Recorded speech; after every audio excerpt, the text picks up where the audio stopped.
Those are always my favorite collectibles. Was the movie Maniacs, the McFarlane.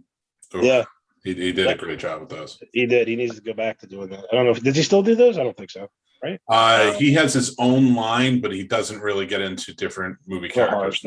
It's NECA now who does them. That's I think I don't know a lot about this. I think David has mentioned that though. So. Yeah. What kind of pisses me off with McFarlane is he sometimes will start these series and then he doesn't finish them.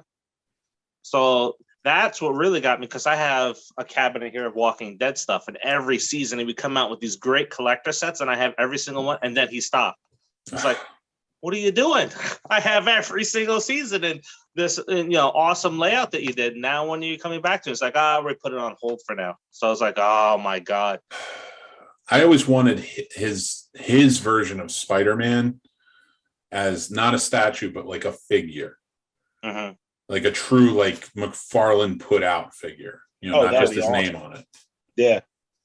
So his breakdown. I know we're going off now. His breakdown. No, it's all right. I'm usually the one. It's usually my fault. Welcome to the Scene Snobs, where we don't talk about anything. I was gonna say, I'm cool with it. Dave's got to edit the shit. Yeah. But no, I was like old interviews of him and like Jim Lee and even fucking Rob Liefeld or whatever back when they first started. Image Comics. Yeah. And they would talk to McFarlane, because he was the biggest name at the time, really.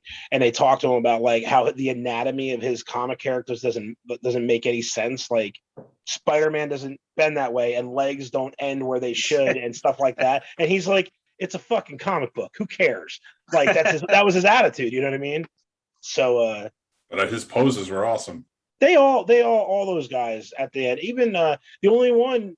I mean, I guess it's just the way things work. 5 dudes started Image Comics. There's got to be one that's a shitstorm, and that's Layfield.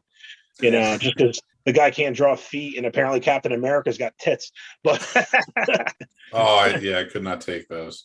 But you know what it is? I think that is some kind of kabuki magic, because every bit as garbage as Layfield is, Jim Lee is hands down the greatest comic artist of all time. That's just my personal opinion. I said it. That's a little bit of a mic drop. I don't disagree with you. No one draws Batman like that guy, period. Hush is some of the best artwork I've ever seen. Yes, like not a question. It give you a good one. It was a short run. I think it was 6 books. It was Superman Unchained, and it was him and I think did Zack Snyder write that? But it was just a 6-issue run, really short, and Jim Lee did all the art, and at the same time he was editor-in-chief for DC.